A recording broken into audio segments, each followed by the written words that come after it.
पिछले वीडियो में अपन ने पदार्थ की अवस्थाओं के बारे में अध्ययन किया था। पदार्थ किसको कहते हैं, पदार्थ की विशेषताएं क्या होती हैं और पदार्थ की कौन कौन सी प्रकार और कौन सी अवस्थाएं। तो उनमें सबसे पहली अवस्था थी ठोस अवस्था।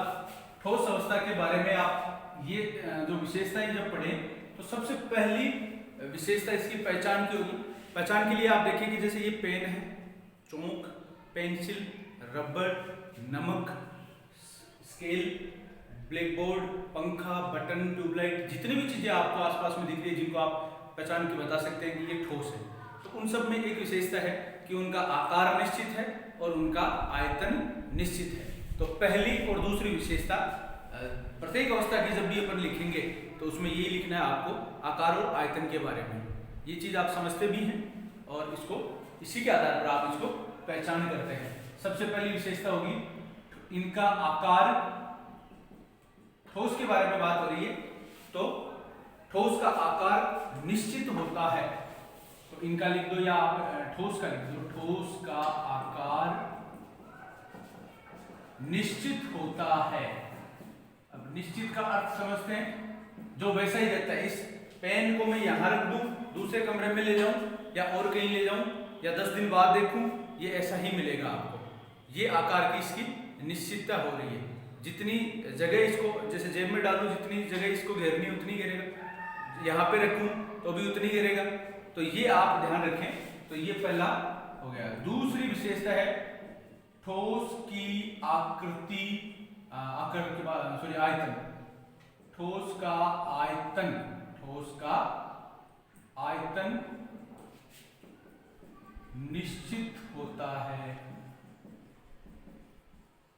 ठोस का आयतन निश्चित होता है। अब आयतन से अर्थ क्या है, वो उसका एक तरह से साधारण भाषा में कहें तो स्थान घेरने वाली जो चीज है। इस पेन के बारे में बताया कि जेब में इतना स्थान घेरेगा, यहाँ बेंच पे रख दें या और कहीं रख दें, दूसरी जगह रख दें, कहीं भी ले जाएं, जितनी उसकी जगह घेरनी है उतनी ही जगह वो घेरेगा। वो चीज कहलाती है आयतन। तीसरी चीज होती है, तीसरा जो गुण होता है आकार आयतन के बाद में तीसरा गुण होता है घनत्व।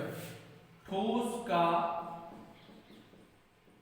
घनत्व अधिक होता है। अब अधिक होने से मतलब क्या है, अधिक होने से मतलब है तुलनात्मक अध्ययन।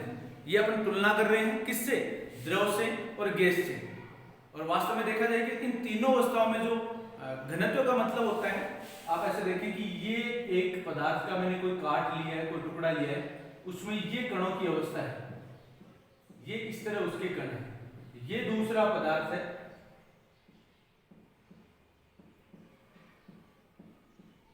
दोनों की समान क्षेत्रफल की काट आपको दिख रही है। समान क्षेत्रफल में आपको दिख रहे हैं ये कण है और ये इसके कण है। आप देखिए इन कणों के बीच की दूरी अधिक है, इन कणों के बीच की दूरी कम है। तो कणों के बीच की जो दूरी है या कणों की जो व्यवस्था है प्रति वर्ग मीटर में या प्रति वर्ग सेंटीमीटर में या जो भी आप पैमाना ले, उसमें कणों की जो व्यवस्था वो अपेक्षाकृत अधिक अधिक हो या नजदीक नजदीक हो, पास पास हो, तो उसको अपन क्या कहेंगे कि उसका घनत्व अधिक है। तो ये चीज ठोस में आप देखेंगे, अगर इनमें से आप बताएं तो ये ठोस पदार्थ है, ये हो सकता है कोई और ठोस पदार्थ हो या, लेकिन देखने से ऐसा लग रहा है कि ये द्रव या गैस की कोई काट है, लेकिन ये ठोस की बता सकते हैं आप। तो ठोस का घनत्व अधिक होता है। घनत्व का साधारण भाषा में आप अर्थ ये समझे कि कणों का जो आपस की जो दूरी या बीच की जो दूरी है वो कम होना अधिक घनत्व को बताता है। चौथी चीज है उसके बाद में संपीड्यता। ठोस की संपीड्यता, ठोस की संपीड्यता नगण्य होती है। नगण्य का मतलब बहुत कम।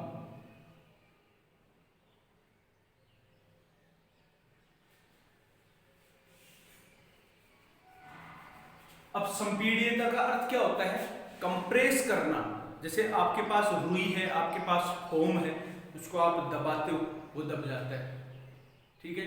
आपने सीएनजी, एलपीजी का नाम सुना है, लिक्विफाइड पेट्रोलियम गैस की गैस होती है, उसको कंप्रेस करने पर या कंप्रेस्ड नेचुरल गैस या एलसी, दोनों में ये स्थिति होती है कि वो लिक्विफाइड अवस्था में जाती है। संपीड़ित करने से क्या होता है, जैसे इसको संपीड़ित करें और इसके कण ऐसे हो जाए, पास पास आ जाए, तो वो चीज कहलाती है संपीड्यता। लेकिन ठोसों में ये चीज नहीं है कि आप इस पेन को दबाओ तो इसमें जितने कण इसके पहले से पास पास है उतने रहेंगे। आप ज्यादा अधिक दबाओ, ज्यादा जोर से इसको दबाओगे तो ये टूट भले ही सकता है, बाकी इसके कण पास पास नहीं आ सकते। तो सभी ठोसों के साथ ऐसा है, उसकी आकृति बिगड़ सकती है, उसका आकार बिगड़ सकता है, लेकिन संपीड्यता वाले गुण में उसमें कोई प्रभाव नहीं पड़ेगा। तो कह सकते हैं कि संपीड्यता नगण्य होती है। ज्यादा आप करोगे तो वो भंगुर हो जाएगा यानी टूट जाएगा। तो संपीड्यता अपन बोलेंगे नगण्य होती है। ये चौथा गुण है। फिर पांचवा है ठोस के कणों के मध्य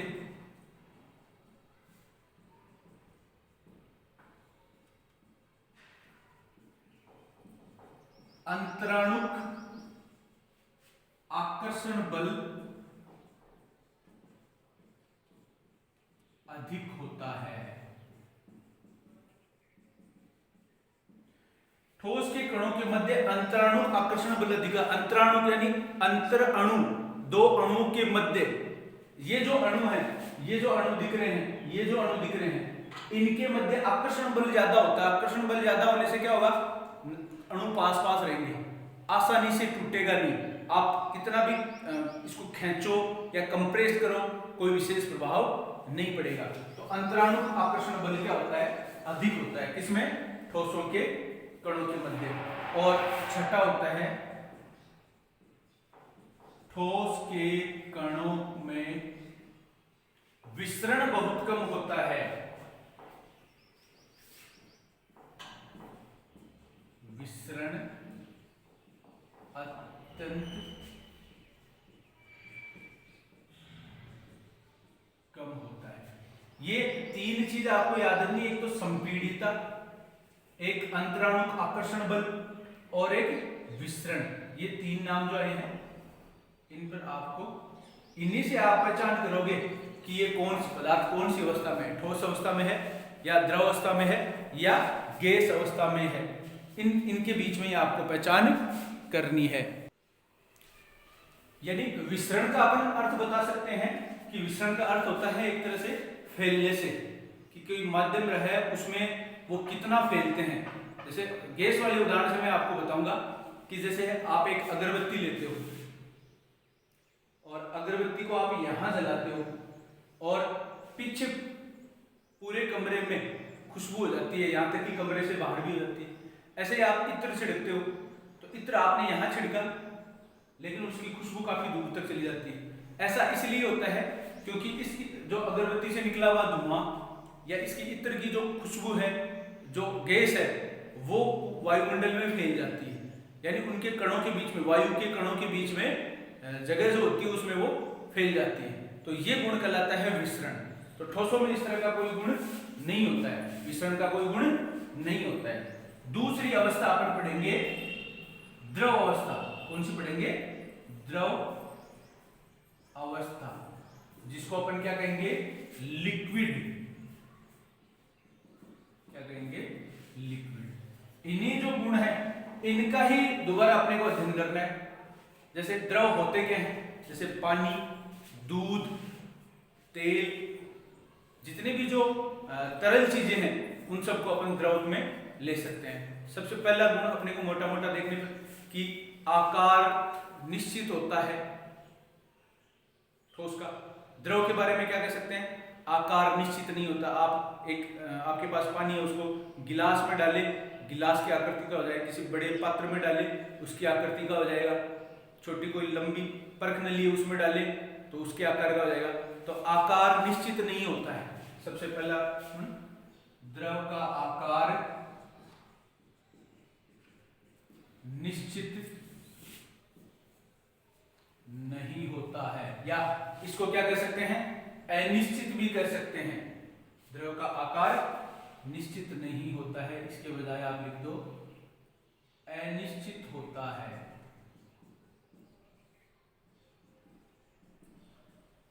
दूसरा जो गुण है, आकार के बाद किसका आता है, आयतन।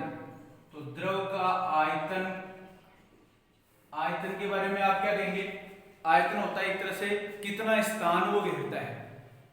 तो इस आयतन हमेशा स्थान उतना ही घेरेगा वो जो उसकी जितनी मात्रा है। आप बड़े पात्र में ले या छोटे पात्र में ले, उसकी आकृति या आकार बदल सकता है लेकिन आयतन उसका निश्चित रहता है। तो द्रव का आयतन निश्चित होता है।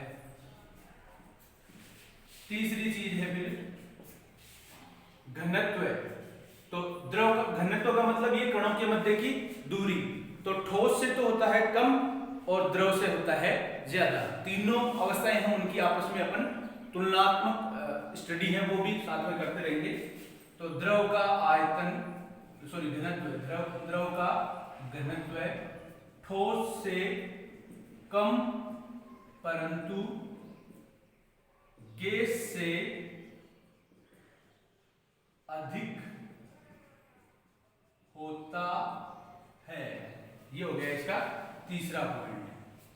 चौथा पॉइंट फिर है, चौथा पॉइंट कौन सा है?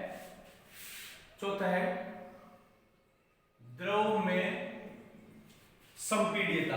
चौथा गुण क्या होता है? संपीड्यता। संपीड्यता का मतलब आपको बताया था दबाने का या आपस में कणों को पास पास लाने का जो गुण होता है वो होता है संपीड्यता। तो इनमें तो बिल्कुल जगह होती नहीं है कणों के बीच में, तो संपीड्यता बिल्कुल नगण्य होती है। द्रव में संपीड्यता कम होती है,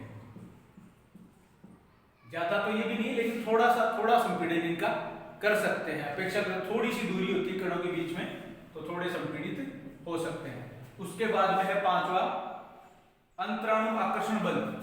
तो द्रव के कणों के मध्य अंतराणुक आकर्षण बल ठोस से कम परंतु गैस से अधिक होता है।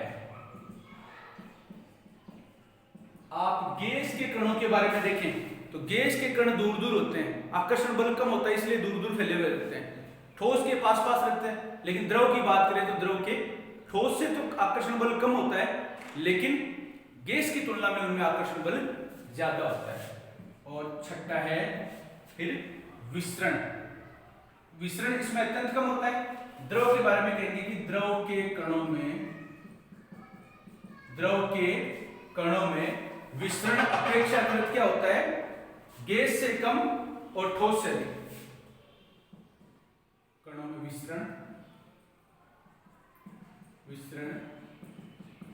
गैस से कम परंतु ठोस से अधिक होता है। ठोस से अधिक। ये ध्यान रखेंगे द्रव के कणों में जो विसरण हो रहा है, विसरण का मतलब फैलने की प्रवृत्ति।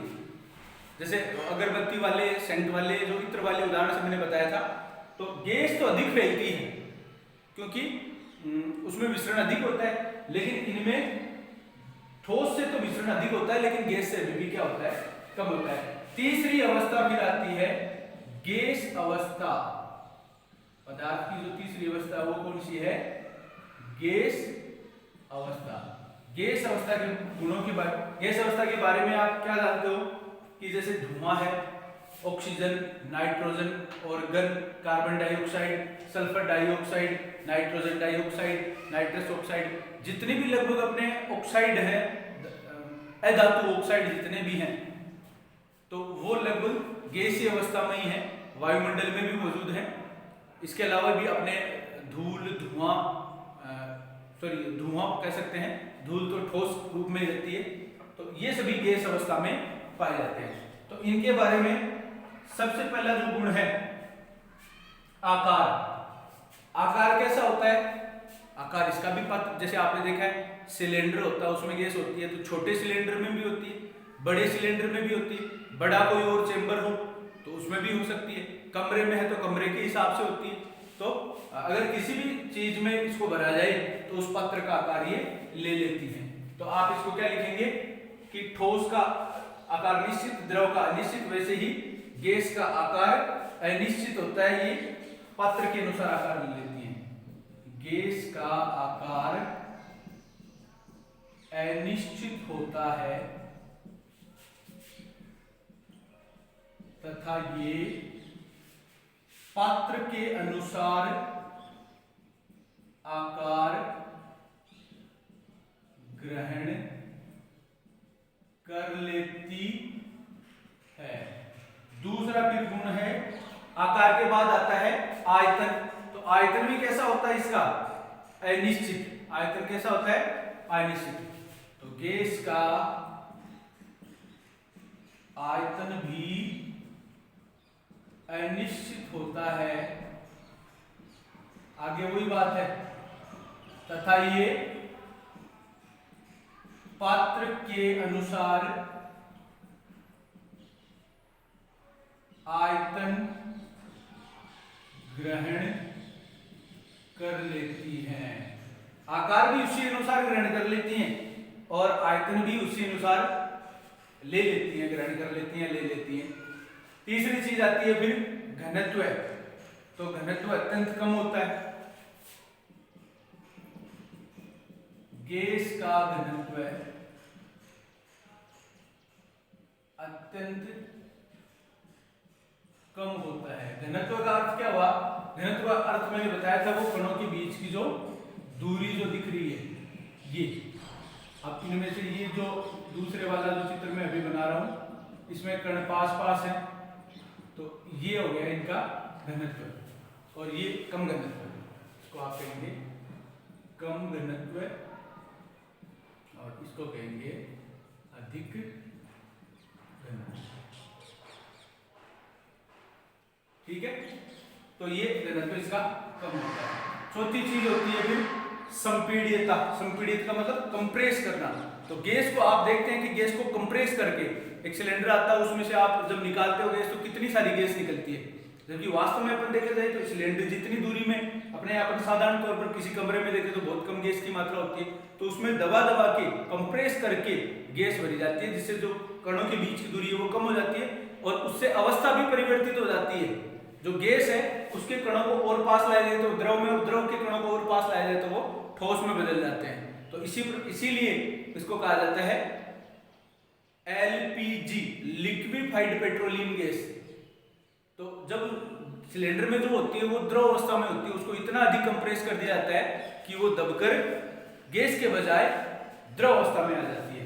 तो इसका संपीड्यता क्या होती है? अधिक होती है।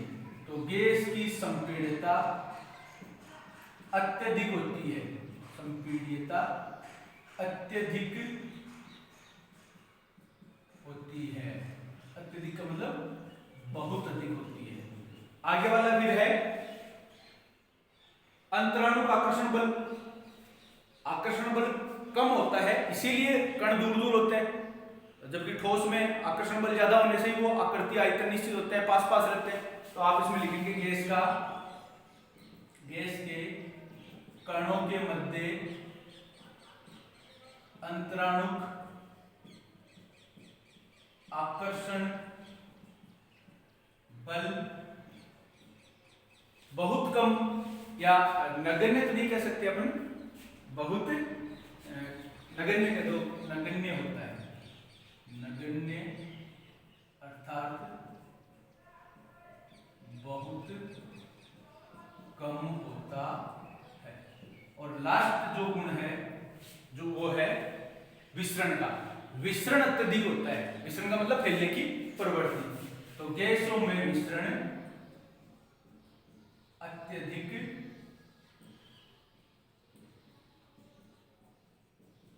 होता है। विसरण का गुण गैसों में क्या होता है? सर्वाधिक होता है, सबसे अधिक होता है। अतः यह शीघ्रता पूर्वक सभी जगह फैल जाती है। ये बात लिख दी, अतः यह शीघ्रता पूर्वक सभी जगह फैल जाती है।